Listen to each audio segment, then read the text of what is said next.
parte de interpolação e falou sobre as ferramentas. Eu respondi uma dúvida que me perguntaram, que eu estava em relação ao PyOpenGL Accelerate, que eu vi que eu tenho que incluir nos slides, certo? No PyOpenGL Accelerate, se você estiver no Windows, você precisa instalar o Visual Studio Build Tools, tá? O OpenGL Accelerate ele usa algumas instruções que otimizam o OpenGL, certo? E só que para fazer essas otimizações, você precisa do Visual Studio Build Tools. Eu vou fazer essa um acréscimo, né, naquele nossos slides da aula 3, para quem tiver esse mesmo problema. Você não precisa instalar o PyOpenGL Accelerate, você pode instalar só o PyOpenGL, desde que você tenha o OpenGL instalado na sua máquina, ele deve funcionar. Se não funcionar, eu preciso que você me envie eu preciso saber qual é a sua placa de vídeo, tá? A princípio já era, se a sua placa de vídeo não tem suporte ao OpenGL, né? Que seria quer dizer o quê? Se a sua placa de vídeo não tiver suporte ao OpenGL, você vai ter que instalar o Mesa 3D, certo? Depois de você instalar o PyOpenGL, você continuar sem poder rodar os comandos, tem duas possibilidades, certo? Ou você não está usando o driver da sua placa de vídeo mais recente, então você tem que atualizar o seu driver da sua placa de vídeo, ou então sua placa de vídeo não tem suporte ao OpenGL, que é raro, né? Mas pode acontecer se tiver um computador muito velho, certo? E quando eu digo, não necessariamente muito velho, né? Porque não é que seu computador seja velho, porque também teve uma hora que eu falei isso com alguém, na aula passada, alguém disse, mas o computador tem 2 anos. Não, mas não é que o seu computador seja... O seu computador pode ser novo até. Não, eu peguei um computador ontem. Sim, mas ele tem a tecnologia mais recente, porque se seu computador... Não, ele eu comprei ontem, mas ele usa a tecnologia de, sei lá, 30 anos atrás, aí, entendeu? Não quer dizer nada, certo? Tem que ser um computador novo com a tecnologia mais recente instalada, tá?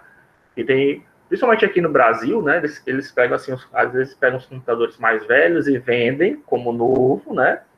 Só que mais barato, né? Aqueles computadores populares, né? Computadores populares você compra assim, sei lá, de R$500, R$600, eles às vezes têm uma tecnologia bem antiga, tá? Apesar de ser um computador novo, né? É um computador novo, mas com a tecnologia bem antiga, tá? Então, se você tem um computador desses, talvez você pode dar o azar de ele não ter suporte. Ou você vai ter que ir atrás do Mesa 3D para instalar, tá? Mas, a princípio, pode ser que você só precise fazer uma atualização do seu drive. Por quê? Porque às vezes você... Aliás, quer dizer, dependendo da versão do seu Windows, isso era um problema mais antigo, tá? Mais antigo. Na sua versão do Windows, só instalava tipo um driver genérico. Não era nem o drive da sua placa de vídeo. Instalava um drive genérico qualquer só para você poder ver o videozinho da tela, mas não era o drive da sua placa de vídeo. Pode ser também que seja o seu caso. Nesse caso, você precisa fazer o quê? Instalar o drive da sua placa de vídeo no computador e ter certeza que você está com o mais recente, tá? Para você ter o OpenGL funcionando. Se você tiver com... Não, eu tô com drive da minha... Eu sei que eu tô com drive da minha placa de vídeo, professor. Eu sei que tá com mais recente. O OpenGL ainda não pega. Aí pode ser que seja o caso de você instalar o Mesa 3D, tá? O OpenGL é uma versão que funciona em qualquer sistema operacional, tá? Todo sistema operacional tem OpenGL. Então, se não está funcionando no seu, você tem uma placa de vídeo, tanto que a sua placa de vídeo não tem suporte, você vai ter que instalar o Mesa 3D, que vai fazer essa implementação do OpenGL para você via CPU, né?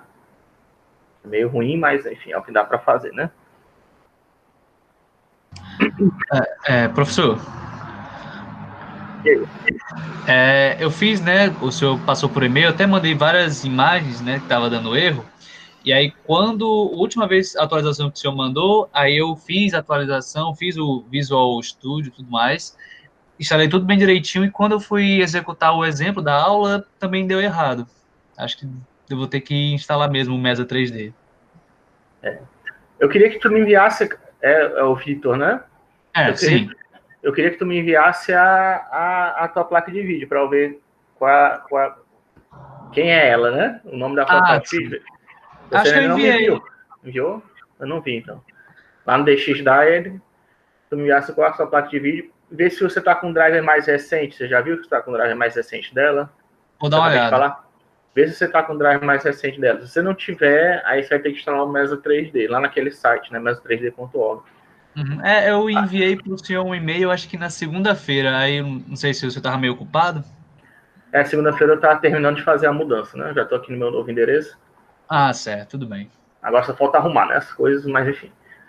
Aí eu não cheguei a ver seu e-mail, mas tente fazer isso, tente baixar e instalar o Mesa 3D. Mal não vai fazer. Ele vai ficar numa parte isolada. Qualquer coisa depois você desinstala. Se você Tudo não bem. conseguir instalar, aí você fala comigo que a gente continua aquela conversa para ver o que a gente faz, tá certo? Ok, tranquilo. Ok? Beleza. Então, aí tá falando dessa história do Mesa 3D, você instalar o OpenGL e pegar a versão mais recente, sim. Certo? Aí tem as outras opções também que você pode recorrer, no pior caso, ele recorrer ao Blender, e ainda tem ou usar o Unity ou o Unreal, mas aí eu cheguei a falar isso que eu não tinha falado no início da aula, né? Mas se você quiser usar essas ferramentas mais modernas, como o Unity ou o Unreal, é preciso que você tenha uma placa de vídeo pelo menos mid-end, tá? Mid-end, como é que eu sei, professor? Quando a sua placa de vídeo ela tem um número, certo? Associado, sei lá, 1080, né? Ou então não, eu tenho a GeForce 740, né? Eu tenho uma Radeon 5010, 5020, né? Os dois últimos números da sua placa de vídeo normalmente dizem qual é a versão dela, tá? Ou qual é a classificação dela, na verdade, né? Certo? Se tiver nos dois números forem acima de 50 para cima, você tem uma mid-end, tá? Se for 80, né? 70, 80 já é considerado high-end. Melhor 80, né? 80 é mais certeza, mas 70, 80 já é high-end. Abaixo disso, tipo 20, 30, aí já é low-end, tá? Aí low-end, qual é o problema da low-end? Que a low-end ela não é feita para fazer muito processamento gráfico, ela é bem... E a Unity e a Unreal já usam bastante processamento gráfico só para gerar janela. Então, você pode, para você fazer algumas das operações dela, pode ficar muito lento no seu computador. Se você aguentar, tudo bem, né? Mas, só estou dizendo que talvez você perca muito tempo esperando que as coisas carreguem, que as coisas rodem, né? O ideal é que você tenha pelo menos uma mid-end para rodar. Esse meu computador aqui, eu uso uma mid-end, por exemplo. Vocês viram eu executando, não sei se vocês viram, mas eu executei, né, na aula passada, tanto a Unity como a Unreal. Vocês viram mais ou menos qual o tempo que leva. Eu estava carregando várias coisas ao mesmo tempo, tá? Mas ainda assim, aqui é o que eu tenho nesse computador aqui, é uma mid-end que eu estou falando com vocês. Uma high-end é o ideal, né? Para você ficar com menos de lag possível, né? Se não, se você tiver uma low-end, o melhor mesmo é que você instale o Jupyter com Python ou então o Blender, que o Blender também é bastante leve, dá para ele consegue rodar várias coisas, porque ele é todo implementado em OpenGL, né? Então ele vai rodar diretamente na sua placa de vídeo, não tem nenhuma interface com outra API, nem nada do tipo. Só que algumas operações que for fazer no Blender, dependendo do que você quiser fazer, pode ficar lento, né? Mesmo assim, mesmo sendo da placa low-end. Algumas coisas que você pode fazer vai ficar lento. Só que em geral, assim, pelo menos para o que a gente vai fazer aqui nessa disciplina, né? Você com o Blender já resolve, assim, se você quiser fazer não quer trabalhar tanto baixo nível, quer trabalhar uma coisa mais alto nívelzinha, mas não tem uma placa mid-end ou high-end, aí você faz o que? Você vai para o Blender, tá? O Blender vai te permitir manipular em algumas coisas, e a outra você vai ver que vai ficar lenta, aí você vai ver, não, isso aqui não dá para usar ainda, né? Ok? Aí, então, vamos começar agora a aula de hoje, né? A aula de hoje a gente vai começar a falar do OpenGL em si, né?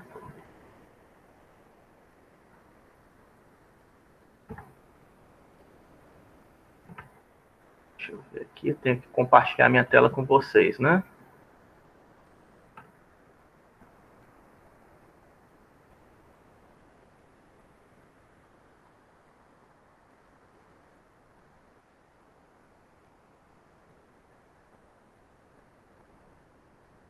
Pronto. Tá todo mundo vendo?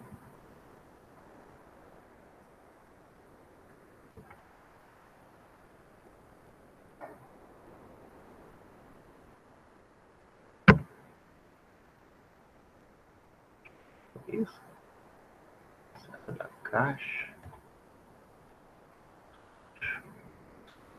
Já está rodando o slide em algum lugar aqui. Tá. Vocês estão vendo meu slide? Alô? Sim, professor, tá dando certo. Tô vendo, Sim, tô professor. vendo. Ok, beleza. Então, pronto. Vamos começar o quarto slide, né? Que é sobre a introdução ao OpenGL, ok?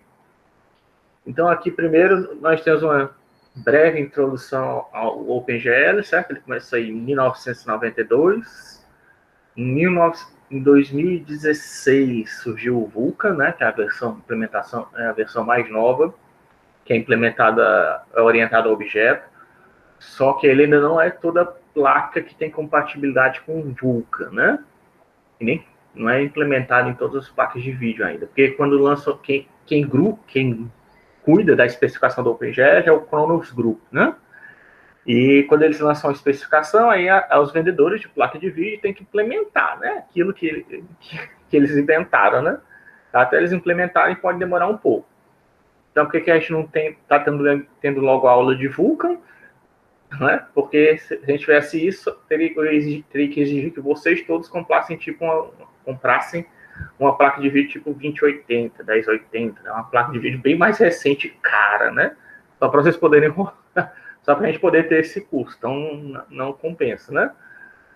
Não é adequado. Então, a gente nós vamos estudar aqui o OpenGL, tá? Na sua forma mais moderna, que é essa que foi lançada em 2004, né? Não é bem nada, que é quando começou a linha programável de produção do OpenGL, tá?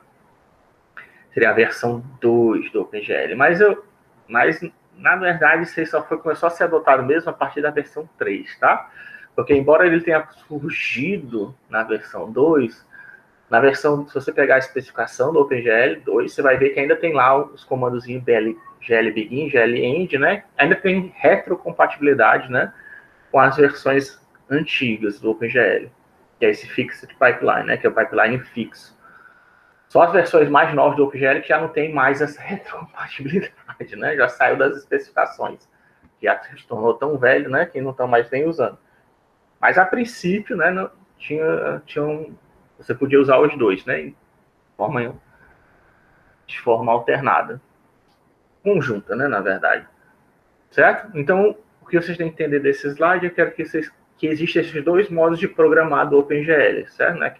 As versões que vocês têm que decorar. Aí tem um modo de programar de forma fixa, por que chamar de forma fixa? É porque você tem uma sequência de passos que são necessários seguir para gerar uma imagem na tela, para transformar dados em números, né? Para transformar dados em números pelos drives pela API do OpenGL. Você tem que seguir uma série de passos, né? Coordenadas de mundo, aí transformar para coordenadas de câmera, aí você faz declara quem são os seus vértices, onde vai estar as cores, quem são as texturas, etc. Depois aquilo é rasterizado, né? Aí tem um teste de profundidade, isso é transformado em coordenadas de janela até ser exibido na sua tela, tá? Tem uma sequência de passos fixas, que você não pode mexer em nada, certo? Até a ordem dos seus comandos importa, certo? E a maioria dos tutoriais que vocês forem procurar vai estar nesse Fixed Pipeline, tá?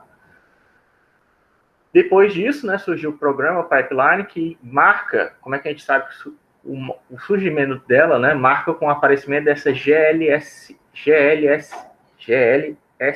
né, que é OpenGL Shading Language, tá? Que surgiu a versão 1.1, tá vendo? Ó, em cima do Morner OpenGL, que surgiu na versão 2, né, surgiu o GLSL, tá? O GLSL, que é esse OpenGL Shading Language, que deu início ao pipeline programável. Com pipeline programável, não tem mais... Ainda tem uma ordem fixa, né? Você ainda tem que seguir esse mesmo passo de transformar de números em imagens, só que você pode mudar várias coisas. Graças ao GLSL, você tem os chamados shaders. Certo? Nesses shaders, você pode mudar como a placa de vídeo se comporta em determinados momentos, certo? Fazer algumas fazer algumas operações tornou extremamente fácil, né? Um shading com GLSL é ridiculamente fácil. Em compensação, fazer isso com um pipeline fixo era mais difícil. Mas fazer um programa simples nesse pipeline programável, né, só para gerar um quadrado na tela, é um pouco mais complexo, tá? Em compensação, como agora você tem uma liberdade maior para modificar a ordem de alguns passos, ficou um pouquinho mais difícil fazer algumas operações mais simples, que no Fixed Pipeline é mais fácil. Professor, você vai cobrar o quê? Eu vou focar, certo, no pipeline programável. A princípio, eu vou mostrar os dois, certo? Só para vocês saberem qual a diferença. Se você quiser fazer no pipeline fixo, que é mais fácil, você pode. Mas eu recomendo que você tente usar o pipeline programável, que é o que eu vou me focar, tá? Que aí você já vai estar sabendo a mexer com shades, vai ter acesso ao OpenGL mais recente. E quando isso eventualmente mudar para Vulkan, o choque vai ser menor, né? Do que você tiver ainda no pipeline fixo e ter que mudar para Vulkan. Tem que começar a fazer a orientação, programação, objeto, né? Porque no momento que o programa o pipeline ainda não é orientado a objeto. No Vulkan vai ser, né? Pelo que eu estava lendo. Ainda não mexendo com Vulkan, certo? Mas provavelmente a modificação vai ser menor se você já souber mexer, se você estiver mexendo em uma tecnologia mais recente, né? Do que você está pegando a tecnologia super velha para depois fazer o upgrade. Mas se você já tiver, não, só quer passar na disciplina, você quer fazer o projeto e tal, você talvez fazendo pipeline fixo, você consiga fazer seja mais simples, né? De fazer, aí você fica à vontade. O WebGL, né, que surgiu também, surgiu depois do GLSL, que é usado para... Também usa shaders, né? Você pode fazer objetos 3D no navegador, no dispositivo móvel, né? Qualquer. Os comandos, se você estiver fazendo na linha programável, né? No OpenGL mais recente, se você seguir essa linha, que eu vou tentar me focar, você pode pegar esses mesmos comandos e executar no seu navegador, certo? Você pode tentar programar. Não quero, apesar de eu ter usado o Qt, né? Eu falei, né, que a gente vai usar PyOpenGL com Qt e tal. Se você souber HTML, tá? HTML5, né? Se você quiser programar com WebGL, tá? Em vez de usar o Jupyter com o Python, também seria uma outra opção, tá? Também dá certo. Se você quiser, se você souber, mas eu não vou dar isso, tá? Aí fica o seu critério. Mas se você quiser usar o OpenGL com WebGL, se você quiser usar o WebGL com HTML para fazer os trabalhos da sala, você também pode, tá? Estou dando uma quinta alternativa viável aí para você, tá? Eu depois pensei que talvez algum de vocês talvez considere isso mais fácil, né? Porque você já conhece o HTML5, aí você vai aprender o OpenGL, quiser usar o WebGL direto, né? Você pode, tá? O GLSL você vai usar a gente vai ver quando vai estar dentro do nosso programa do Python. E tem esse GLES, tá? OpenGL para Embedded Systems, que isso é usado nos celulares, tá? Esses são os tipos de OpenGL, todas as versões de tipos de OpenGL que existem, tá? Tá tudo aí. Para vocês verem, tem o OpenGL normal, que ele tem a API normal, que permite você acessar os comandos da placa de vídeo, tem o pipeline fixo, e depois tem um pipeline programável, certo? Aí muitas placas de vídeo ainda tem suporte aos dois, né? Tem o OpenGL para Embedded Systems, que isso daí é o OpenGL que você vai encontrar no celular, é como se fosse uma versão reduzida, tá, do OpenGL. Você não tem acesso a todos os comandos, a todos os features que a OpenGL tem, mas por que ele é limitado assim? É porque está pensando na interface do celular, certo? Vocês vão estar...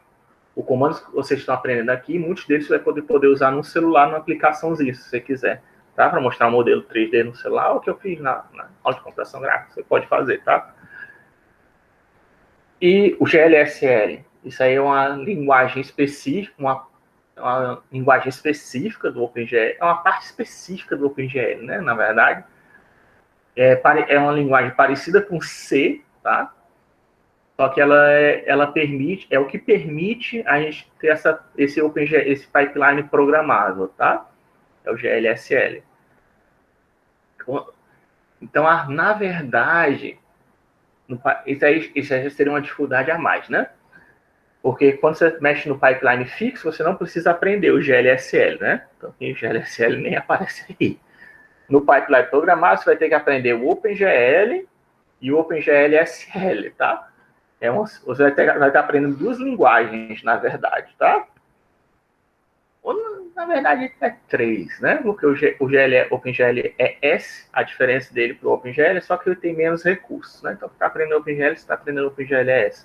Agora, o OpenGL SL, esse aí você vai ter que aprender uma segunda linguagem que você usa em conjunto com o OpenGL para poder fazer essas modificações no pipeline, tá? E a gente vai ver eles, que são os shaders, né? O OpenGL SL é a linguagem de programação dos shaders, tá? Mas a aplicação OpenGL ele usa outra conjunto de comandos, tá? Então, assim, um pipeline completo usa um conjunto de comandos do OpenGL, mas tem alguns comandos que você vai ter que usar dentro desse GLSL para fazer algumas alterações. Isso vai ficar mais simples quando a gente ver os exemplos do código-fonte, tá? A WebGL é uma versão também menor do OpenGL, só que ele serve para você poder executar no navegador, né? Aí as diferenças específicas eu posso dar uma olhada depois para vocês, mas a princípio seria só que não vai ter acesso a todos os recursos. Idealmente era para ter acesso a todos os recursos que você tem na placa de vídeo, né?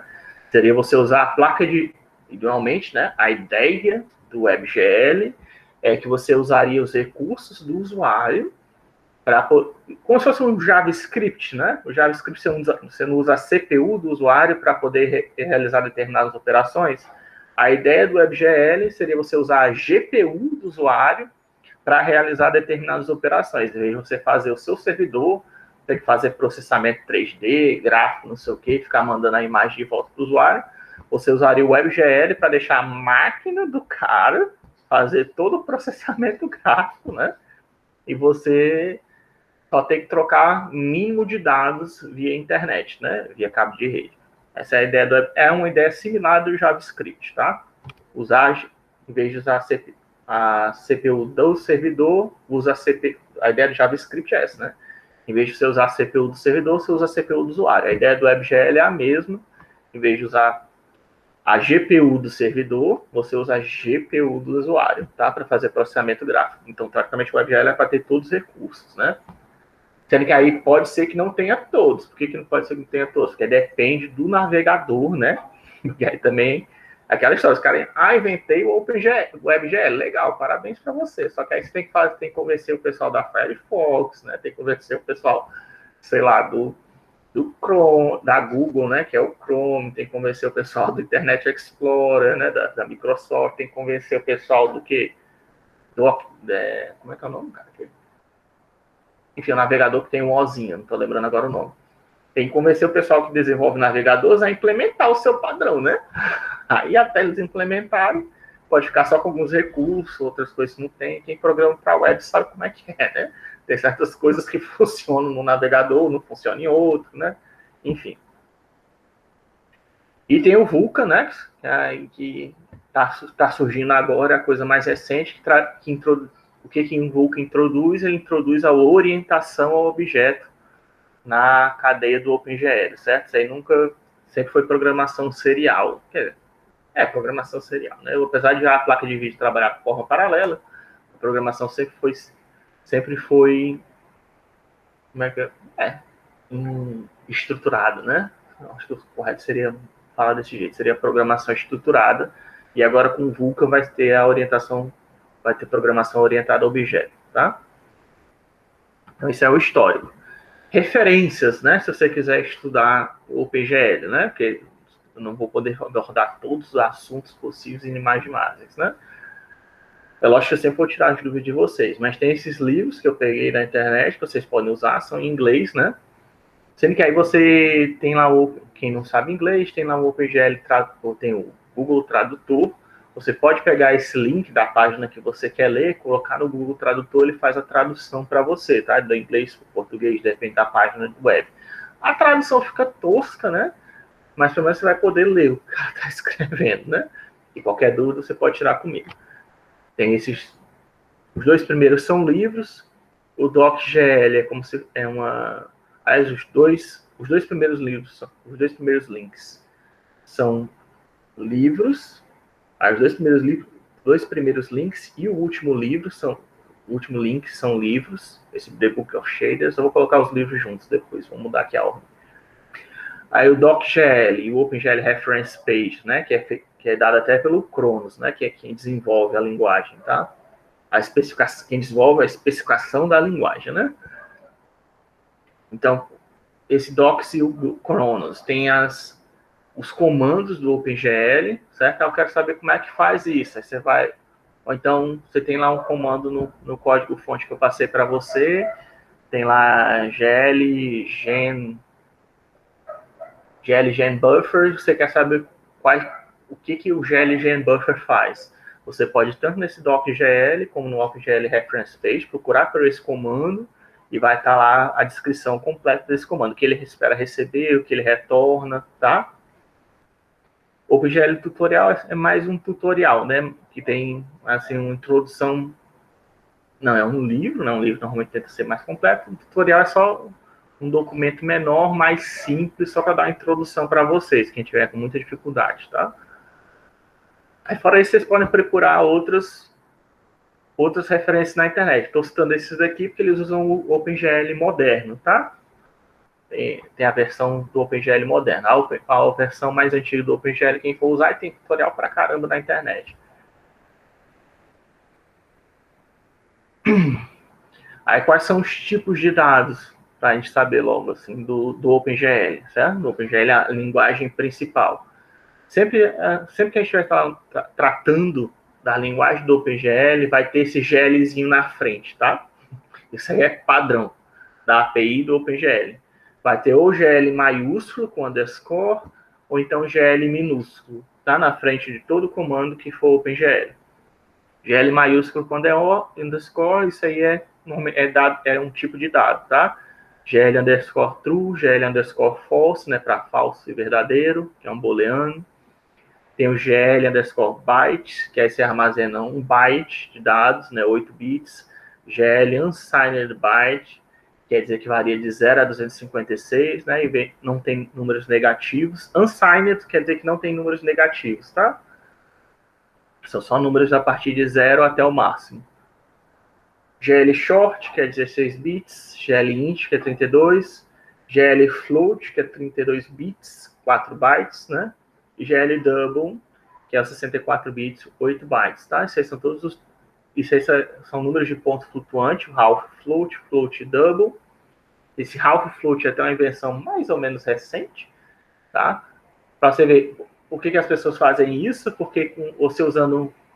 Dependendo do tipo de dados, né, você vai usar menos memória. Com menos memória, você consegue, às vezes, otimizar alguns processos no seu programa, tá? Se você não está muito preocupado com precisão dos números, você pode usar um dado menor, tá? Usar um GL short, usar um GL half float para números reais, tá? Números que tem casas decimais, você vai usar os números double float, half float. Inteiros, você vai usar o int, tá? Ou short, né? Int ou short. Ou byte, né? Também. Byte, short, int, é tudo inteiro. É tudo inteiro. O GL true, o GL false, que ele é menor, é só para falso e verdadeiro, que é mais útil quando você quer armazenar só precisa de um bit, né? Para identificar se algo é verdadeiro ou falso, como um marcador, né? Certo? Aí você vê que eu coloquei a variação, um intervalo, certo, de cada um desses dados, qual o mínimo valor possível, qual o máximo valor possível. Sendo que para os números de pontos flutuantes eu coloquei variado, tá? Por que eu coloquei variado? Porque os números inteiros, né, eles são todos espaçados de uma unidade, né? 1, 2, 3, menos 1, menos 2, menos 3. Os de ponto flutuante não, tá?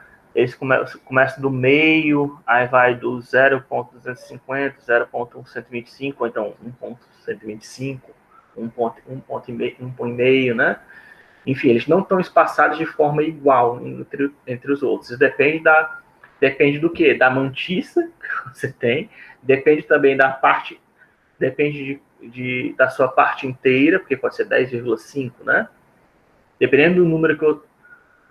a princípio, daria para dizer que qualquer número com meio dá para armazenar, né? Mas não, né? Se o número for... Não dá nem para dizer, apesar de para representar meio, você só 0,5, só precisa de 1 bit, né? Mas, mesmo assim, se você tiver um número muito grande, você pode precisar não ter espaço para armazenar esse 1 bit do meio, né? Sei lá, se for 3 trilhões, né? Se você quiser armazenar isso num half float, você não vai conseguir. Ele vai armazenar o quê? Normalmente só as casas maiores, tá? Sempre é assim que funciona no caso de float, tá? E aí você vê às vezes o cara colocando, não, o float consegue armazenar, porque o float ele é separado em 1 bit para sinal, aí tem alguns bits para expoente, né? Porque, como se fosse notação científica, tá? O float, como se fosse, não. É uma espécie... não é notação científica, né? Mas é como se fosse notação científica para binário, tá? É o float. Então, ele tenta pegar os números, os bits mais significativos. Quer dizer o quê? Quer pegar os números maiores, tá? Os que valem mais. Isso quer dizer que é os mais significativos. Quer dizer que se você tiver um número tipo 3 hexalhões, esse 3 vai ser armazenado, tá? Mas se for 3 hexalhões ponto 5, esse ponto 5 aí provavelmente não vai ser armazenado, tá? Por quê? Porque não tem espaço, né? Isso são questões de... A não ser que você use um... né? Aí tem o Big Int, né? Você usar uma... Aliás, para float não existe, né? Isso você consegue para inteiro, né? Mas você teria que converter de float para inteiro para poder pegar o máximo de casos que você pudesse. Aí você usar uma classe tipo Big Int em Java, ou então o long do Python, no caso o equivalente do Big Int no Python é long. Ou int, né? Na verdade o Python já está tudo como int, agora numa versão mais recente. Ele consegue armazenar, o Python consegue armazenar quantos números você quiser, tá? A gente abrir aqui, por exemplo, isso é uma das vantagens do Python, né?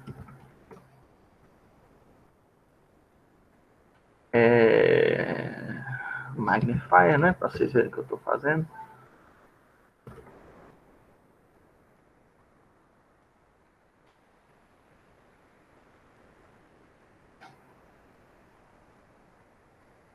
Então, se eu colocar um negócio tipo isso daqui, ó, 2 elevado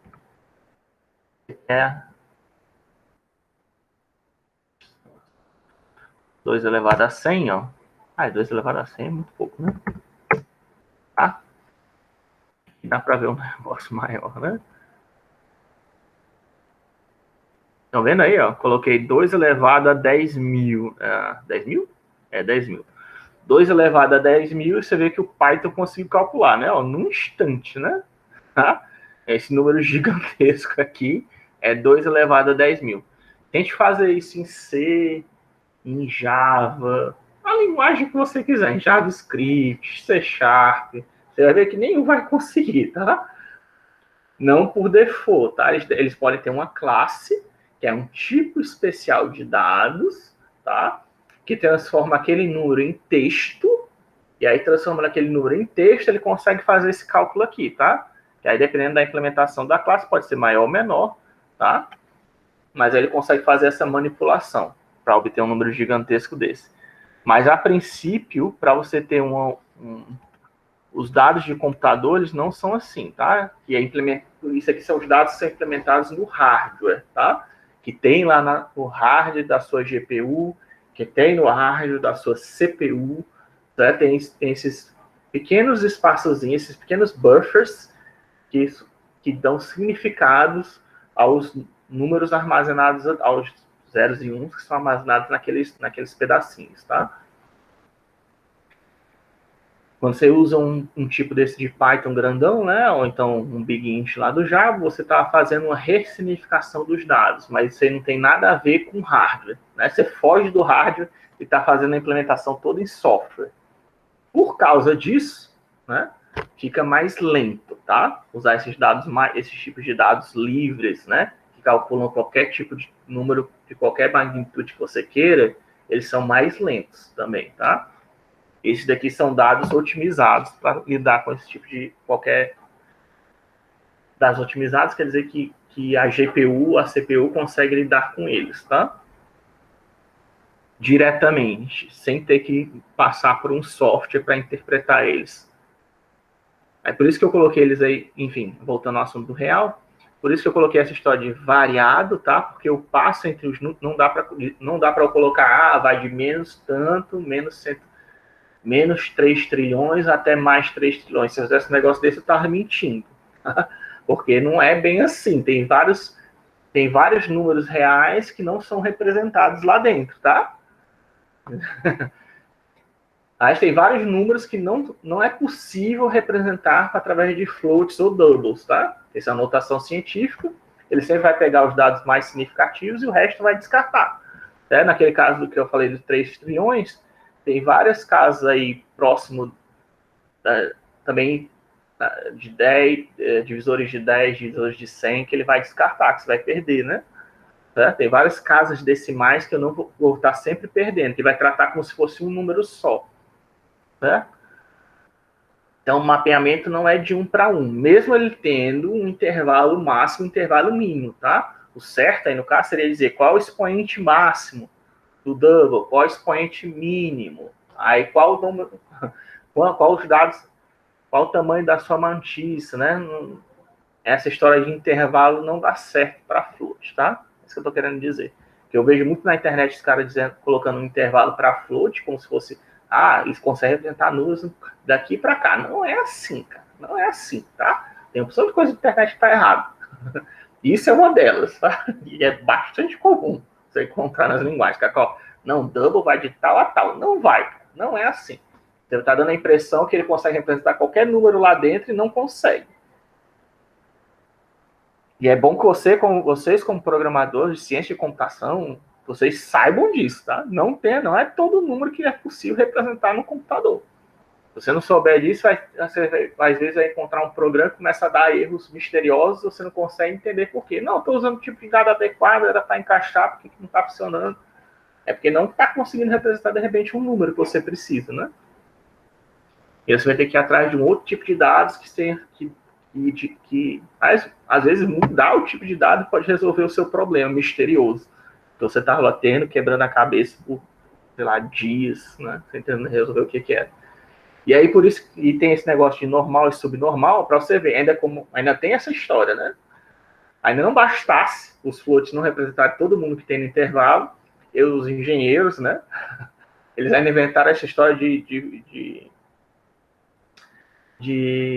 números de pontos flutuantes subnormais. Os normais são aqueles que seguem a notação científica e os subnormais são aqueles que não seguem a notação científica, tá? Que aí, criando esses que não seguem a notação científica, eles conseguem representar alguns números a mais, tá? Alguns números muito pequenininhos, eles conseguem representar graças a essa representação subnormal.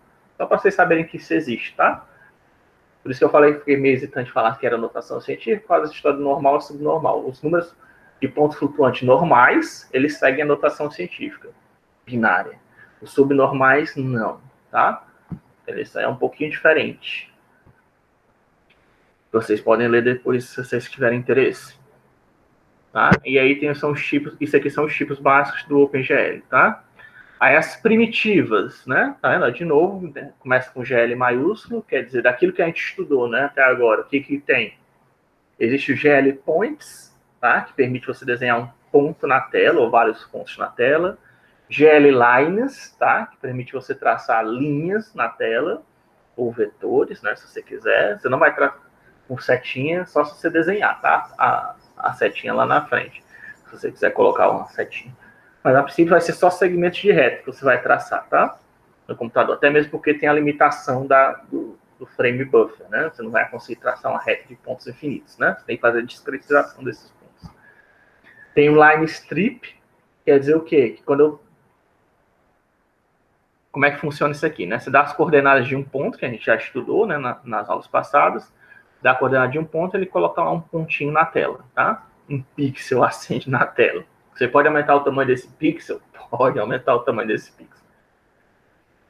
GL lines, que aí você diz 2 pontos, um ponto de início e um ponto de fim, ele traça uma reta entre aqueles, segmento reto entre aqueles 2 pontos. Você pode usar isso para representar vetores, segmentos de retas ou retas, né? Dependendo do que você quiser. Você lembrando que tem a limitação, lógico, do tamanho do seu monitor, da sua tela, né? GL line strip, você dá uma sequência de pontos e ele vai unindo, ó. Pode ser qualquer coisa, tá? Só que ele não fecha, né? Que nem um polígono. Então aqui seria como se fosse um polígono aberto, tá? Você vai... Que até aconteceu, a gente tem um equivalente lá no GeoGebra, até, que a gente já fez isso, né? Seria... o GL line strip. Isso aqui seria o tipo GL points, né? Que só coloca um ponto na tela. Aí o GL lines seria equivalente a esse segment, tá? Você coloca desse tipo aqui. E o line strip seria esse polyline aqui, né? Ó. Isso aqui seria o line strip, tá? Você vai colocando pontos, ele vai traçando um segmento de reto conforme você vai traçando. Só que ele não une, né? Quando chega no final... Opa.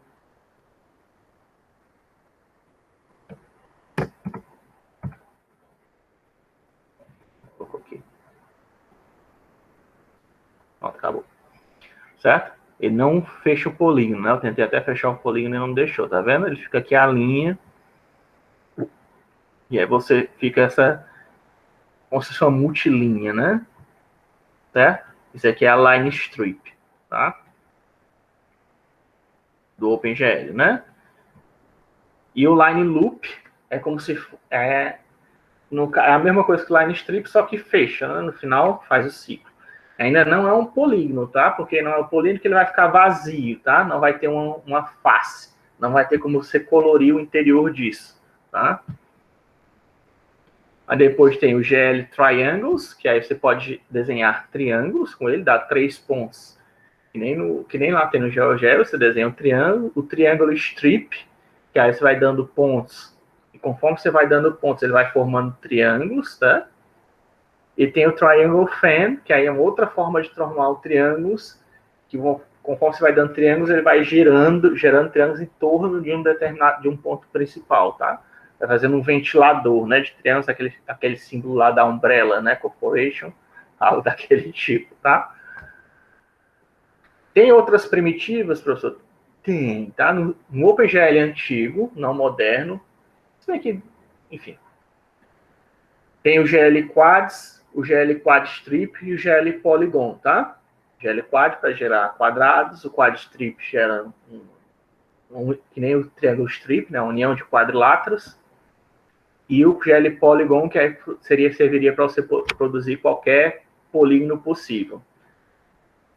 Eu não recomendo que você use, tá? Essas outras versões. Por quê? Porque o WebGL e o OpenGL ES, se eu não me engano, são aquelas versões reduzidas, né, do OpenGL que eu estava falando. O WebGL eu não sei se é reduzido, mas vamos dizer que seja. Eles não têm, tá? Esses tipos de dados. Não tem GL Quad, não tem GL Quad Strip, tem GL Polygon. Ele tem só tem até aí essas primitivas que eu estou exibindo para vocês. O Triângulo Strip, Triangle Fan, tá? Aí isso quer dizer o quê? Se você fizer um programa usando quads, aí vai dar problema no futuro, né? Quando você for dar um upgrade no seu programa, você vai ver que vai ter que começar a trocar as primitivas tudinho, né? E aí o que você faz? Mas se eu quiser desenhar um quadrado, você não falou que as primitivas principais que a gente estudou são o quadrado e o triângulo, né? Como é que se eu quiser desenhar o quadrado, como é que eu faço? Eu uso o Triangle Strip, tá? Ou você pode usar tanto o triângulo, você desenha 2 triângulos, um ao lado do outro, para fazer o quadrado, ou você faz o Triangle Strips, tá? A única coisa que muda, porque o GL Quad, você dava o quê? 4 pontos, ele formava o quadrado, certo? Se você quiser fazer um quadrado ou um quadrilátero usando o Triangle Strip, ainda vai usar 4 pontos, os mesmos 4 pontos, Você só vai mudar a ordem, tá? Que você acessa. Em vez de você fazer um círculo, né? Vamos dizer assim, você vai fazer um zigue-zague na maneira que você acessa os pontos, mas você vai desenhar um quadrilátero da mesma maneira, tá? É isso que a maioria das pessoas fez, tá? Quem tinha programa de OpenGL, que viu que o GL Quadros não existia mais, queria colocar para o WebGL, que você faz um script e converte todos os teus quadros para Triangle Strip e inverte a posição dos pontos, né? Aquela história, né? Um script resolve isso bem facinho. Mas para vocês não terem que fazer isso, né? É melhor vocês se acostumarem a usar só esses tipos, tá? O Triangle, Triangle Strip, Triangle Fan. E por que o Quads e o Quad Strip foi retirado, professor? Pelo que eu estava lendo, aparentemente, né? Aparentemente não. As placas de vídeo atualmente ainda só processam triângulos, certo? E tudo o que era feito em OpenGL, usando quads ou usando polygons, era convertido para triângulos na placa de vídeo, certo? Ninguém quis implementar quadrados ainda, para não ver, né? O triângulo é um negócio tão simples, ninguém quis implementar em hardware, né? Quadrados ainda. Então, tudo é convertido para triângulo, né? Atualmente, certo? Então, como tudo é convertido para triângulo, caraca, para que eu vou ficar criando um chip que depois, quando chega na placa de vídeo, vai ser transformado de novo para triângulo, né? Só vou estar dando trabalho, né? Para a placa de vídeo. Então, é melhor se acostumar a trabalhar logo com triângulos direto, né? Que aí você não está dando... Você já faz o pré-processamento da sua estrutura, né? Você já faz a tesselação em triângulos. Ou em tetraedros, né? No caso, que tetraedros é 4 faces triangulares, né? Que você já poupa o trabalho da sua placa de vídeo, certo? Você já pode fazer... já faz todo o pré-processamento anteriormente, isso deixa o seu programa mais veloz, né? Essa seria a ideia, né? Tá bom? A questão de faces ou loops, tá? Isso aqui é uma coisa nova, que eu não tinha falado para vocês, que é a questão da ordem, tá? Quando você desenha um polígono, existe uma coisa chamada... Já teve visto quando eu falei no Blender, eu não falei em face, né? Eu não falei em polígono, eu falei em face. Face ou loop, né? Tanto faz. Que é a ordem que os pontos são desenhados, tá? Ordem não importa quando você está fazendo um segmento de reta, né? Quando você está fazendo um vetor, quando você está fazendo um ponto, quando você está fazendo um segmento de reta, uma reta, tá? Mas quando você desenha um triângulo, ou um tetraedro, uma figura 2D, uma figura 3D, a ordem do desenho importa, tá? Porque essa ordem vai definir como interpolações são feitas, tá? Como a luz vai ser refletida no modelo, tá? Tanto como o mapeamento de texturas vai ser feito, como a luz vai ser refletida no modelo e alguns outros efeitos, tá? Então é importante que vocês tenham noção que existe essa ordem, tá? E veja que, assim, figuras vizinhas, ó, elas têm ordens inversas, né? Inversas ou complementares, né? Seria o melhor dizer, né? Você vê que, por exemplo, nesse quadrilátero aqui, né? Isso aqui é formado por 2 triângulos, né? Eu estou seguindo o sentido anti-horário, né? Nessa face daqui, ó. Tá? E essa outra face também segue o sentido anti-horário. Mas veja aqui como é que eu sei que as duas faces estão no sentido anti-horário. Ó. Veja que esse daqui vai ter o vértice armazenado. Se isso aqui for A, B e C, né? Isso aqui vai estar armazenado como ABC, esse triângulo. Mas esse triângulo aqui vai ter armazenado como o quê? CBD. Certo? ABC, CBD. Certo? As arestas são percorridas de formas diferentes, certo? Tem um que está em uma direção e outro está na outra direção. Se você garantir essa complementação das arestas, né, você vai garantir que todo mundo tem o mesmo up, né, tem o mesmo vetor para cima, o produto vetorial, todos os vetores vão estar, quando você fizer um produto vetorial, usando os vetores que constituem as arestas desse polígono, dessa face, vão estar todo mundo apontando para o mesmo lado. Mas para você poder garantir isso, você tem que ter esses loops alinhados, tá? Mesmo no cubo, né? Você vê aqui de novo, ó, tá todo mundo no sentido anti-horário, né? Ó. Anti-horário, o que é sentido anti-horário? Quer dizer, normalmente, isso é até meio estranho, né? Talvez para alguns de vocês. O relógio analógico, né? Ele girava desse jeito, tá? Nesse sentido aqui.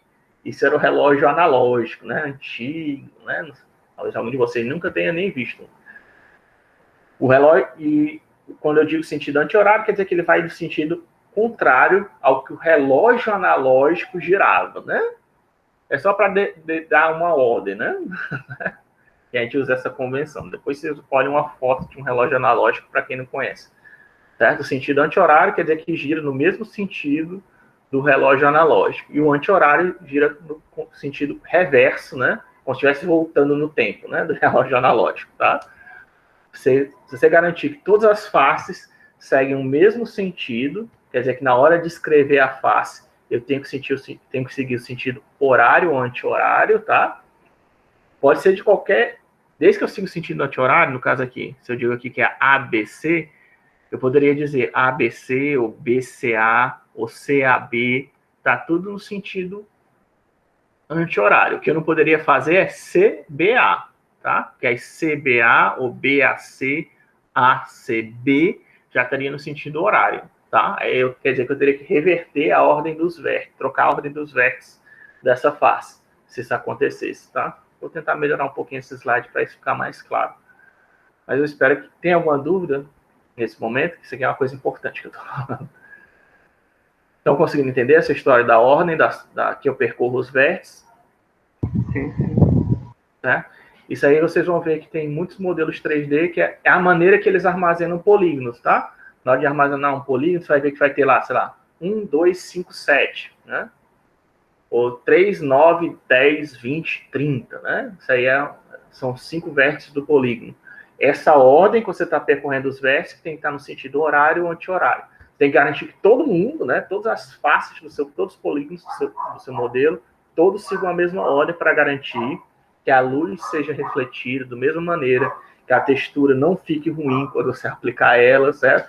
E outros efeitos que você vai fazer, vai surgir bizarrices, se essa ordem não tiver a mesma para todos, tá? Verificar isso manualmente dá, certo? Mas se fazer um script para verificar a ordem é muito mais fácil.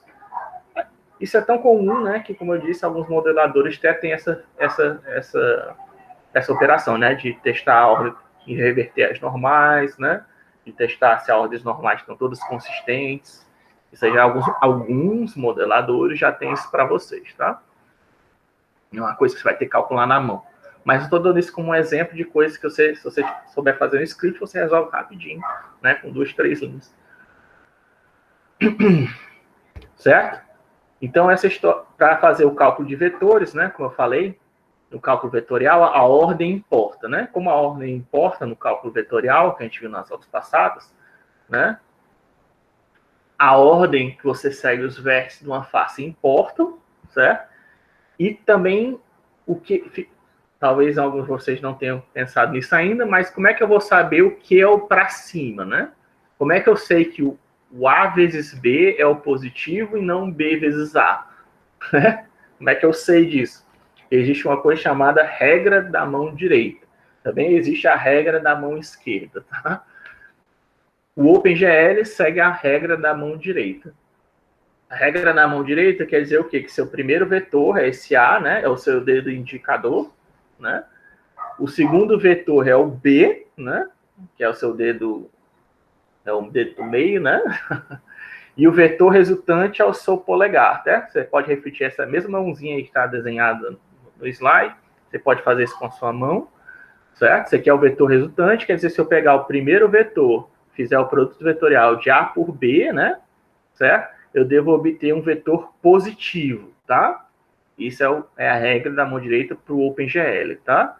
Enquanto se fosse a regra da mão esquerda, seria o contrário, tá? Seria o B vezes A é que dá um vetor positivo, enquanto que o A vezes B dá um vetor negativo. No caso da mão direita, né? O A vezes B dá um vetor positivo, um vetor para cima positivo. e o B vezes A, né, dá um vetor negativo. Seguindo a ordem anti-horária, tá? Anti-horário, o sentido padrão dele. Quando você usa a regra na mão direita, você está seguindo o sentido anti-horário, e o anti-horário é o positivo. Tá? Isso é convenção. Tá? Não foi eu que escolhi, foi o pessoal do OpenGL que escolheu ser desse jeito. Se fosse eu teria usado o sentido horário, né? Para mim é o mais normal, para todo mundo que seria mais normal. Mas eles escolheram o sentido anti-horário. Né? Na regra da mão esquerda, você usa o sentido horário, né? Que seria o que eu teria escolhido, mas tudo bem. A regra da mão, que é mais intuitivo até, né? A regra da mão esquerda usa o sentido horário e a regra da mão direita usa o sentido anti-horário como positivo, tá? E o OpenGL usa qual? Usa a regra da mão direita. Que aí você sabe, desse jeito você vai sempre saber. Basta você colocar qual é o vetor que eu estou multiplicando, estou colocando primeiro, qual é o vetor que eu estou colocando segundo, né? O vetor que você está colocando primeiro é o A, o vetor que está colocando em segundo é o B. A vezes B é para dar positivo, certo? Quando você for fazer aquela ordem dos loops, né? Para você ver que está certo, você pode fazer essa regrinha da mão direita, tá? Para verificar. Seria tipo um teste na mão, literalmente um teste na mão, para ver se você está calculando o vetor corretamente, né? Certo? Alguma dúvida com relação a isso? Tranquilo. Hã? Tranquilo. Tranquilo? Ok. Certo? Então, aí nós vamos na nossa janela OpenGL, certo? A nossa janela OpenGL, que a gente vê, né? Essa telinha, nossa primeira janela que a gente viu foi esse triângulo colorido que eu mostrei para vocês, bonitinho. Ele está numa coisa chamada Normalized Device Coordinates, tá? Coordenadas de dispositivos normalizados, tá? Isso aí também é uma coisa que o OpenGL implementa, não sou eu que escolho. Quer dizer o quê? Que todo volume visível, tudo que você quer ver, mostrar na sua tela do computador, tem que estar obrigatoriamente entre -1 e 1 nas 3 dimensões ou nas 2 dimensões que você está usando, tá? Obrigatoriamente. Não importa qual programa que você está usando. Certo? Sempre quer dizer que o X vai variar de -1 a 1, o Y vai variar de -1 a 1 e o Z vai variar de -1 a 1. Sempre que o Z normalmente a gente reverte, porque a gente considera que o vetor positivo está apontado na nossa direção, tá? Ele cresce na nossa direção, apontando para a gente. Aí às vezes você pode ver o pessoal falando de 1 a -1, né? Em vez de -1 a 1. Tá? E o 00 está no meio, certo? Isso é o que é chamado de Normalized Device Coordinates, tá? Mas, professor, meu modelo ele vai de 5, tem uma coordenada lá que é 5, 10, 15, tem uma outra que é 20, 30, tem uma outra que é 200,7. Eu não consigo representar isso no OpenGL? Não, você não consegue representar isso no OpenGL. O que você faz, né? Pelo pipeline fixo, você vai usar um comando chamado glorto, certo? Que aí você define quem é o seu volume de visualização, ou GL Perspective, né? Se não tiver, é o GL Perspective, que faz a projeção em coordenadas perspectivas, tá? Isso a gente vai ver ainda no futuro. Eu só estou adiantando um pouco para vocês, tá? Que é uma matriz que ela multiplica essas coordenadas que você tem dos modelos para caberem na Normalized Device Coordinates, né? É como se fosse um mapeamento. A gente não faz aquele mapeamento de... Você deve ter feito isso no segundo grau, né? Você não faz conversão de Celsius para Kelvin, né? Ou então de Celsius para Fahrenheit, você não faz aquela regrinha de 3, né? A mesma coisa dá para fazer isso, né? Você pega qualquer modelo 3D de qualquer tamanho, você pode multiplicar por uma matriz que vai converter isso para os Normalized Device Coordinates, para esse volume de visualização que é o que o OpenGL reproduz na sua tela, ok? Então, é isso que você vai ter que fazer quando você tem um modelo assim maior. A princípio, a gente vai trabalhar dentro desse volume, certo? Mas eu vou dizer como é que vocês fazem. Essa conversão não é difícil, tá? Tudo que você quiser exibir no OpenGL, você tem que converter para Normalized Device Coordinates, tá? Isso que eu quero que vocês entendam daqui. E é isso que eu estou fazendo, né? Por enquanto, como a gente não está trabalhando, ainda não falei de matriz, se eu tiver um modelo, professor, que eu fiz lá na mão, ou então peguei da internet, é 30, 50, 100, eu quero reproduzir na janela, como é que eu faço?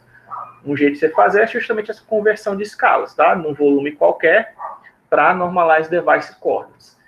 E aí, como é que você faz?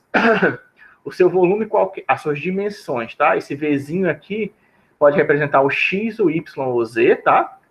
E esse mínimo, máximo e mínimo aqui seria o mínimo Z e o máximo Z. Se isso aqui for o Z, né? Ou então o mínimo X e o máximo X, né? Se isso aqui, o Vzinho for o seu X, tá? E esse aqui seria o seu X em NDC, tá? Veja que eu coloquei até as cores, né? Ó, aqui é magenta, né?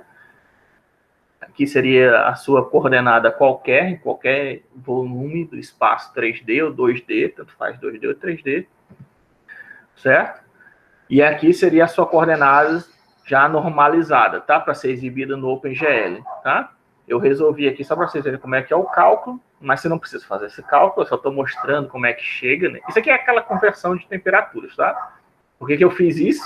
É para mostrar exatamente que isso aqui é a mesma coisa que vocês aprenderam no segundo grau, para converter de Kelvin para Fahrenheit. Isso aqui ó, é o mínimo, a sua coordenada mínima é sempre menos 1, que eu acabei de falar, vai de menos 1 até 1, ó. O máximo, que é 1, menos o mínimo, que é menos 1, né? E a coordenada qualquer, resultante lá do espaço coordenadas, menos o mínimo, né? Vai ser igual a sua coordenada no espaço qualquer, menos o mínimo dela, dividido pelo máximo e o mínimo daquele espaço, tá? Aí você resolvendo isso, vai chegar nessa equação aqui, que é 2 vezes a sua coordenada qualquer, menos o mínimo e o máximo dela, dividido por máximo menos o mínimo, tá? Isso aí te dá a tua dimensão em NDC, tá? Em Normalized Device Coordinates, que é pronta para ser exibida no OpenGL, tá? Se você programar para seu modelo estar sempre entre menos 1 e 1, você não precisa fazer isso, tá? Mas se você pegar um modelo pronto da internet, né, se você quiser fazer um negócio assim mais... Porque dá, né? Você pode, mesmo, apesar de eu ter dito que você faz isso no Blender, né? Isso é mais fácil de fazer no Blender, na Unity ou na Unreal Engine, isso é bem mais fácil de fazer, tá? Mas se você quiser fazer, não, professor, eu peguei aqui o modelo do Homem-Aranha, eu quero fazer em U, quero mostrar o modelo do Homem-Aranha aqui no OpenGL mesmo, aqui no Python, quero na marra, né? Você consegue fazer, tá? Só vai ter que fazer essa conversãozinha aí dos dados, tá? Para deixar em NDC. Mas não é algo também super difícil, não. Tanto que você até acho que algum daqueles livros que eu coloquei no slide mostra como fazer isso, tá? Provavelmente. Eu mesmo já vi, não é tão complicado assim, não. Não é tão complexo, dá para fazer. Não estou cobrando, tá? Só estou dizendo que você pode fazer, se você quiser. Você pode até usar a projeção ortogonal que a gente vai aprender no futuro, tá? Você pode até nem mexer nisso daqui. Você pode, no futuro, quando a gente aprender a mexer em matriz, você usar a projeção ortogonal. Mas só para você saber que essa projeção ortogonal, na verdade, só está fazendo a conversão de escalas, tá? É tudo isso que a projeção ortogonal faz. Enfim. Aí nós temos aqui o pipeline fixo, que é aquele que eu estava explicando para vocês, né? Que é o OpenGL antigamente usava. Você tinha dados de vértice ou dados de pixel. Você tinha um display list, que era uma forma de deixar isso agrupado. Você não precisava usar o display list, tá? Podia usar ou não. Aí tinha os evaluators, que são comandos, aqueles comandos que a gente viu, né? O GL Triangles, GL Polygon, que gera, a gente também tinha o Blue Sphere, que já é uma outra biblioteca, mas enfim, são comandos que já geram primitivas, né? Você fazia operações nos pontos, e depois, ponto a ponto, e depois rasterizava, tá? Rasterizar quer dizer que eu transformava o vértice em um pixel, né? Para ser desenhado na tela. Isso é o nosso pipeline fixo. Tem um relógio aqui. Isso aí fazia a rasterização até ser exibido no frame buffer, tá? Rasterização quer dizer que eu já transformei aquela geometria em pixel, tá? E a partir do momento que eu falei rasterização, já virou pixel, aí tem algumas operações de textura, né? E em cima do pixel que você poderia fazer, não tinha as operações de vértice, Agora que virou pixel, você também tem algumas operações que você podia fazer antes de chegar no frame buffer, tá? Frame buffer é uma coisa que você escuta bastante, que é o que é exibido na sua tela de computador, tá? Tudo que é exibido na sua tela de computador está no frame buffer. Aonde é que está esse frame buffer, professor? Aí eu respondo de uma maneira bem simples, tá? Porque na internet também você vai achar todo tipo de coisa, né? O frame, eu te digo assim, você quer saber onde está o seu frame buffer? Veja aonde é que você liga o seu monitor. Você liga o seu monitor no computador, na CPU principal, ou você está ligando ele na placa de vídeo? Se você está ligando ele na placa de vídeo, o seu frame buffer está onde? Está na placa de vídeo, né? Se você está ligando numa placa de vídeo integrada, né, na CPU, o seu frame buffer provavelmente não está na placa de vídeo, tá? É por isso que placas de vídeo integradas, e por isso que tem muita confusão na internet, tem gente, não, o frame buffer está na placa de vídeo, não, o frame buffer está na RAM, não, o frame buffer está não sei aonde. Por que essa confusão? Por causa que existem vários tipos de implementação de placa de vídeo, certo? Dependendo da sua placa de vídeo integrada, pode ser que você ela tenha memória suficiente de vídeo para exibir a tela, né? O ideal seria que tivesse, tá? Mas pode ser que não, certo? Pode ser que a sua placa de vídeo integrada seja só o chip, seja só a GPU, né? Seja só o chipzinho de processamento da GPU. E se for só o chipzinho de processamento da GPU, né?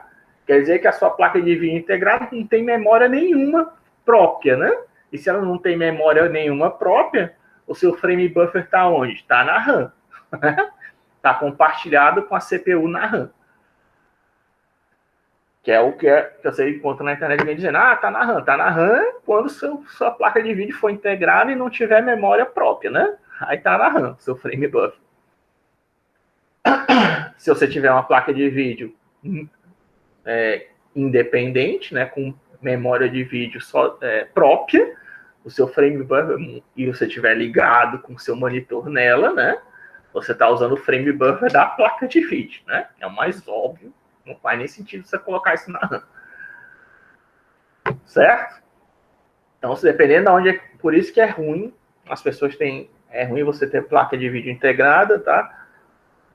Por causa de quem gosta de jogos, quem for fazer processamento avançado de gráfico, por causa disso, tá? Quer dizer que você vai ter, a sua placa de vídeo provavelmente não tem memória RAM, não tem memória, isso é chamado de VRAM, é Video RAM, a sua memória de vídeo, a placa de vídeo não tem Video RAM, não tem RAM própria, ou se tem muito pouca, e é ruim por quê? Porque se você pegar uma placa de vídeo dessa que você comprar, mesmo a low-end, certo? Pode ser uma low-end.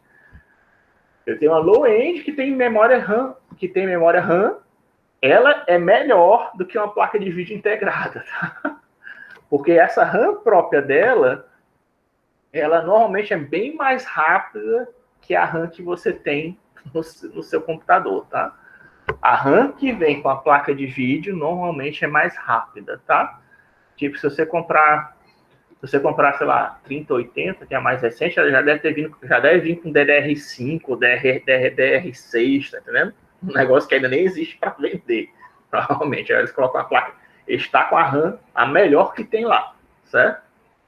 Então, e por causa disso, muito provavelmente, mesmo numa low-end, certo? A RAM que tem numa low-end é melhor do que a RAM que você tem no seu computador padrão. E que dá o quê? Processamento mais rápido, né? É aquela história que... não sei se eu falei isso, mas o disco rígido é a memória mais lenta que existe, né? Você carregar a coisa do disco rígido é a coisa mais... é a pior coisa que você pode fazer, certo? Mas você tem que fazer, né? Às vezes porque tem uma imagem salva no disco rígido, mas você quer urgentemente tacar isso para a RAM e fazer toda a manipulação que você puder lá na RAM. Não mexer no disco rígido até ter que salvar, certo? Se você estiver fazendo processamento gráfico, então você não quer nem que essa coisa seja carregada na RAM. Você quer que seja carregada na VRAM, que é a memória de vídeo da GPU, tá? E o pipeline moderno faz exatamente... tenta tomar vantagem disso, tá? Porque no pipeline fixo, a CPU ficava constantemente mandando os dados para a GPU, tá? Tá iterativamente mandando os dados para a GPU. A GPU não sabia o que estava fazendo, tá? Ele só ia recebendo as operações, os dados que era para fazer e ia processando per demand, né? Ia fazendo por demanda tudo que o programa solicitava a ela. Isso é o pipeline fixo, tá? No pipeline programável, com o GLSL, já não é mais assim, tá? O que a gente faz, a gente manda todos os dados que a gente tem para a GPU, certo? Aliás, CUDA também é assim, tá? Que é uma linguagem específica lá da NVIDIA para programar em placa de vídeo, também segue esse mesmo princípio. Então, é até legal, mesmo que você depois estude CUDA, você vai ver que você vai usar muita coisa que a gente vai ver, você vai usar também no CUDA. É a mesma ideia, certo? Você carrega os dados para a placa de vídeo e depois, quando você quiser fazer alguma alteração, você pega um ponteiro para aquele dado, né? E você manda comandos para os comandos para serem processados na placa de vídeo, certo? Algumas transformações que você quer que sejam feitas no dados. Mas a primeira coisa que você faz é mandar logo todos os dados que você tem para a placa de vídeo, certo? É a primeira coisa que você tem que fazer, né? Tá aqui, ó. Eu quero mexer nesse modelo, tá aqui os dados. E se você não conseguir mandar todos os dados de uma vez, professor? Isso aí não vai acontecer com a gente, tá? Porque nossos dados modelos, mesmo que vocês façam um modelo gigantesco, muito provavelmente não vai conseguir lotar a memória da placa de vídeo. Mas se acontecer, se você tiver memória integrada, também você não vai conseguir, equivalentemente, você não vai conseguir lotar a sua RAM, tá? Você vai estar usando a RAM do computador e você não vai conseguir lotar a RAM, muito provavelmente você não vai conseguir lotar a sua RAM com o seu modelo. E aí existe algumas técnicas, né, que você faz tipo um stream dos dados, tá? Para poder lidar com esses modelos maiores que não cabem na GPU e otimizar ao máximo, tá? Mas quando cabe, o ideal é que você mande logo tudo para a GPU e depois você fica só mandando os comandos para fazer alterações no dados. Mas você não manda os dados para a GPU de novo, certo? Porque mandar um comando é uma instrução, né? Pode ser só um ponteiro da instrução, na verdade. Não é nem que vá um programa para executar, é só um ponteiro de uma instrução que ele precisa realizar, né? É uma coisa muito mais rápida de fazer do que transformar sempre. Sempre que você for desenhar um modelo do Sonic, tá mandando os modelos do Sonic para a GPU, né? Isso deixa muito lento, tá? Do mesmo jeito que carregar coisas do disco rígido para a memória RAM constantemente para fazer alterações é lento, você ficar mandando coisas da RAM para a vídeo RAM, para a GPU constantemente, também deixa lento o seu programa, certo? Você perde uma eficiência enorme. Então, certo? Pipeline variado, a primeira coisa que a gente vai fazer é mandar os dados para a GPU, certo? E vamos mexer nesse Vertex Shader e o Fragment Shader, tá? Esse Vertex Shader faz muitas dessas operações aqui per vértice, né? Tá dentro e os evaluators, tanto a display list, né? O evaluator e o Pervex Operations tá dentro do Vertex Shader, enquanto que as operações de pixel, de textura, né? Tá dentro do nosso Fragment Shader, tá? São os dois shaders que a gente vai ver nessa aula. Tem outros shaders? Tem. Mas aí, aquela história, a gente não vai ver? Não. Tá? Por quê? Porque se você for programar em WebGL, você não vai ter acesso a eles, nem no OpenGLES, tá? No OpenGLES não tem Geometry Shader, nem no WebGL, se eu não me engano, tá? Então, para ser o mais genérico possível, né, a gente vai mexer no Vertex Shader e no Fragment Shader, que já permite a gente fazer bastante coisa, tá? Aí aqui são só as versões do OpenGL Shader Language. Está quase chegando a hora. Certo? A gente vai usar a 3, né, a partir da 3 em diante, que ainda não é tão... que já pega o OpenGL 3, né? Mas o OpenGL 3, ele já... eu fui no site da Cronos, né? Se você tentar ver... se você tentar pegar a especificação do OpenGL 3, ele já te manda para OpenGL 4. Quer dizer que é praticamente a mesma coisa, tá? É como se estivesse programando em OpenGL 4 já. E aí tem os tipos de dados, tá vendo? do mesmo jeito que a gente viu no início dessa aula, os tipos de dados de OpenGL, aí tem os tipos de dados da GLSLL, tá? Que é a OpenGL Shading Language, tá? Que é bool, tá?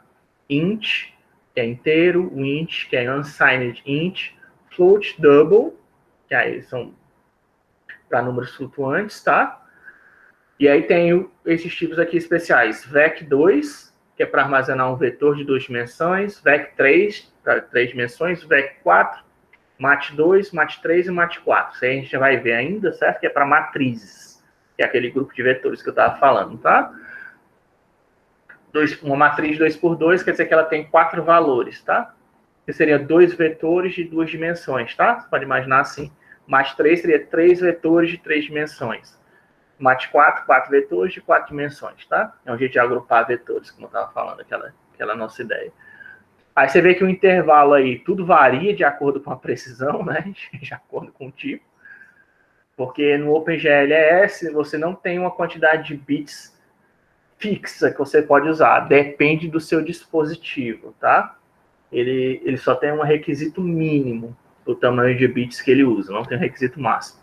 Aí outro detalhe, esses VEC2, VEC3, VEC4, MAT2, MAT3, MAT4, isso aí é em ponto flutuante, tá? Que é o vetor, é o default do OpenGL, é você usar números de ponto flutuante, quer dizer, com casas decimais, 5,3, 4,35, certo? Se eu quiser fazer um vetor de inteiros, professor, aí você tem que colocar, por isso que eu sublinhei aquelas primeiras letras ali, ó, o B, o I, o U e tal, e o D. Se você quiser fazer um vetor com 3 números inteiros, você vai ter que declarar o tipo com IVEC, IVEC3, tá? Se for uma matriz de doubles, né? Matriz de 3x3 de doubles, você vai ter que fazer DMAT3, tá?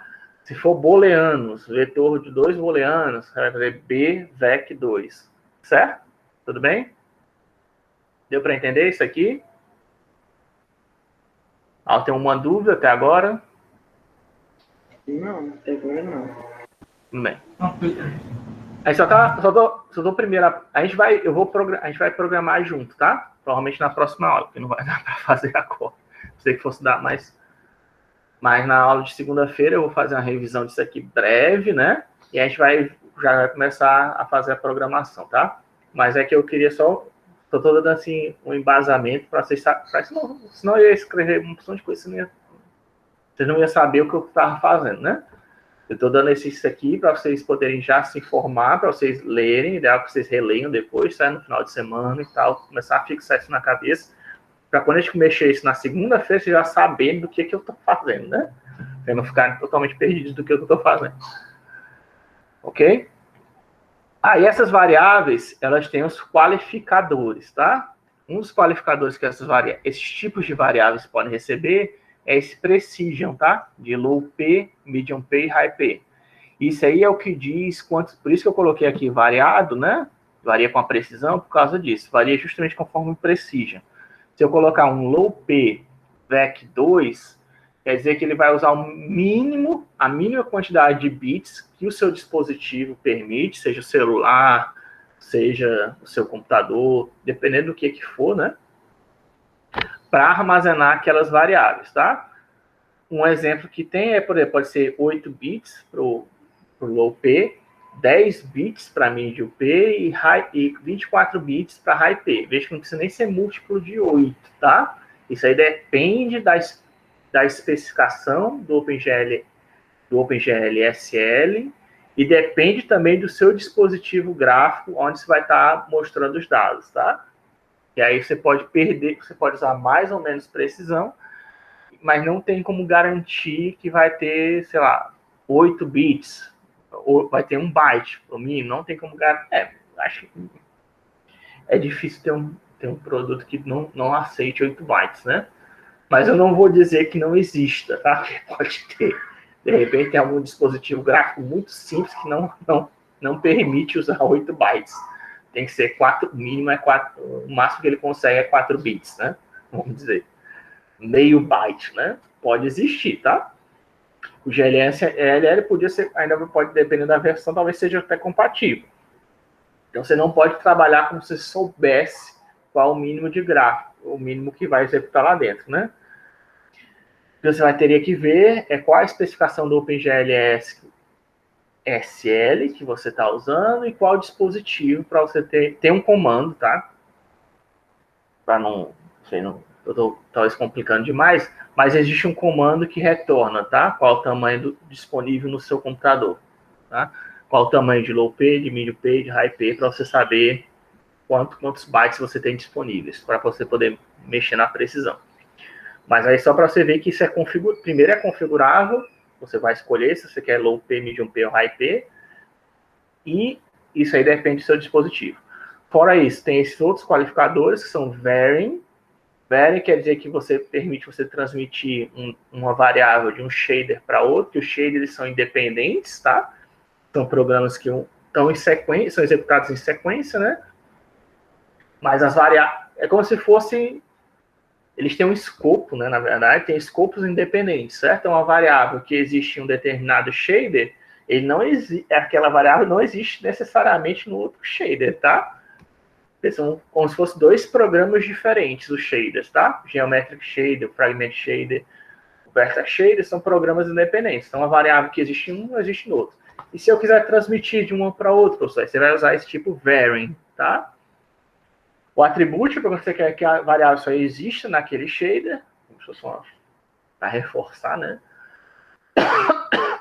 E tem o uniform, que o uniform é quando você quer ter uma variável que o seu programa OpenGL transmite para ele, tá? É quando você quer que seja uma variável que seja que permite que o seu programa que você quer que o seu programa OpenGL se comunique para o shader, certo? Enquanto que a varying serve de comunicação entre shaders, certo? Já dentro ainda do OpenGL SL, o uniforme ele serve de comunicação entre o seu programa OpenGL e o shader, tá? Eu só quero que vocês peguem a ideia, tá? Dessa aula, é lógico que a gente vai ver isso na prática, tá bom? Mas eu quero que vocês comecem a entender a ideia, né? Como é que funciona o mecanismo, tá? Que o uniforme permite a comunicação do seu OpenGL com o shader. E entre shaders você usa o varying, tá? É só isso. Aí lá nisso a gente vai mexer com o Vertex Buffer Object, né? O VBOs. Os VBOs são aqueles conjuntos de dados que a gente vai mandar para a GPU, né? Esses VBOs, eles podem ser pontos ou vértices, né? Vetores também, pode ser pontos ou vetores. Podem ser cores, podem ser normais, normais são vetores, né? Podem ser escalares e podem ser um mapeamento de textura. O mapeamento de textura isso é feito através de pontos, tá? Cores seria também pontos, né? Cores a gente vai ver, ainda tem uma aula de cores, provavelmente, deixa eu ver, como a gente não viu programação OpenGL ainda hoje, só começou, né? Mas a gente vai ver programação OpenGL na semana que vem, eu acho que na outra semana, já vê, né? Se segunda-feira a aula for tudo bem, eu consigo mostrar para vocês os exemplos de programas e para vocês começarem a programar. Na quarta-feira, a gente já deve começar com cores, tá? A gente vai ter uma aula de cores para vocês poderem entender quais são os espaços de cores, como é que define cores no espaço, como é que define vermelho, azul, né? Como é que faz combinação de cores, etc. Ok? O que foi? Porque tem um cara que estava na aula agora há pouco, ele caiu, ele está pedindo para o senhor aprovar para ele entrar de novo. Ele caiu? Deixa eu ver aqui. Tá. Tentem usar a sua conta da UES, tá, pessoal? Porque senão eu vou ter que aprovar, né? Aí tem que interromper a aula para aprovar vocês.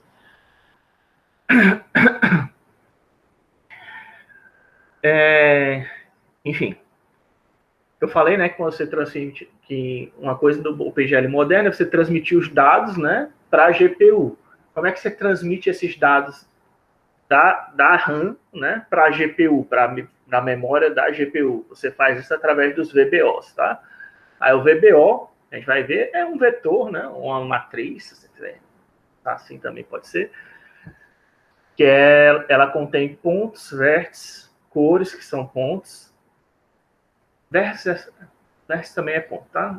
Existe uma diferença entre ponto e vértice formal, mas não precisa discutir isso.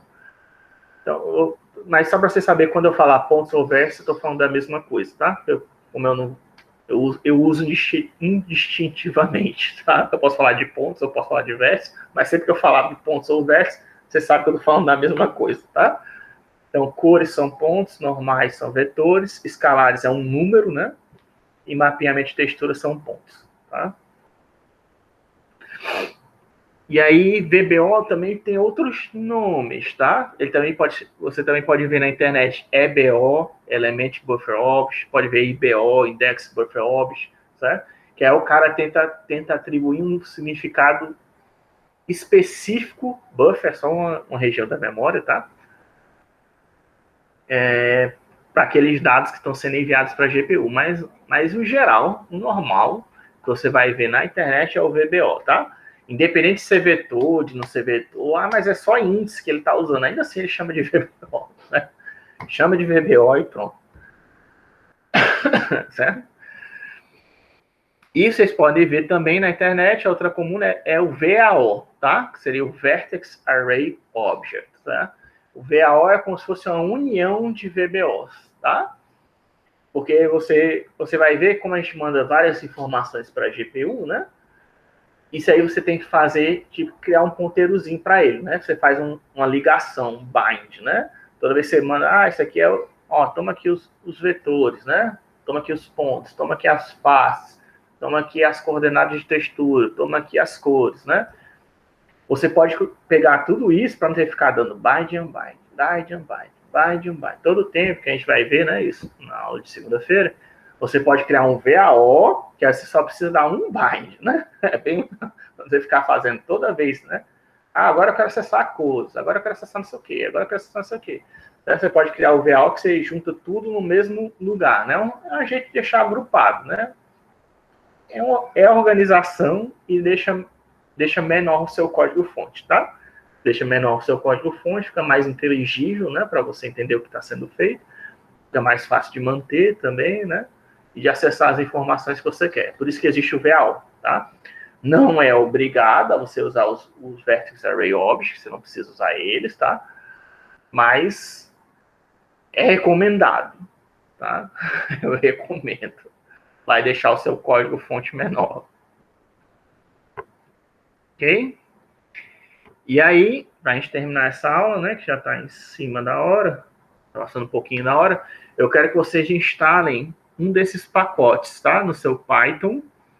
Se você estiver usando aqueles outros módulos, né? O Blender, ele já tem, acho que o nome dele é Matriz. Enfim, o Blender já tem, por default, um módulo do Python para fazer programação com matrizes, tá? Então você não precisa se preocupar com isso. Mas para os outros, quem está usando o OpenGL comum, você vai ter que instalar ou NumPy, ou PIR, ou esse OpenGL Mathematics, tá? Que é o PyGLM, para a gente poder trabalhar com matrizes. Isso aqui eu só estou adiantando, tá? Eu nem falei de matrizes ainda para vocês, mas só estou adiantando para vocês já instalarem isso, para a gente poder poupar tempo no futuro, né? Tá bom? É só porque, por exemplo, aquele glorto que eu falei da aula de hoje, né? Existe um comandozinho na PIR, por exemplo, que já gera aquela matriz para fazer uma conversão de um modelo, de um volume espacial qualquer para o Normalized Device Coordinates, né? O OpenGL Mathematics também tem essa matriz. No NumPy você teria que programar na mão, né? O melhor mesmo são os dois de baixo. Será que não tem, não? Talvez ele tenha. Enfim, não dei uma olhada. Mas para fazer operações com matrizes, todos esses têm, tá? Então facilita muito a sua vida. E pode até ter matrizes prontas, né? Matriz de rotação, matriz de translação, matriz disso, matriz para conversão de espaço. Esses módulos já tem, tá? Isso aí a gente vai ver no futuro. Eu só estou adiantando, certo? Então, por hoje, a aula seria isso, tá? E, na verdade, eu tinha até deixado aqui aberto, né? Para vocês verem. Estava até deixando aqui os programas. Pensei que a gente ia dar, né? Mas eu acabei falando demais.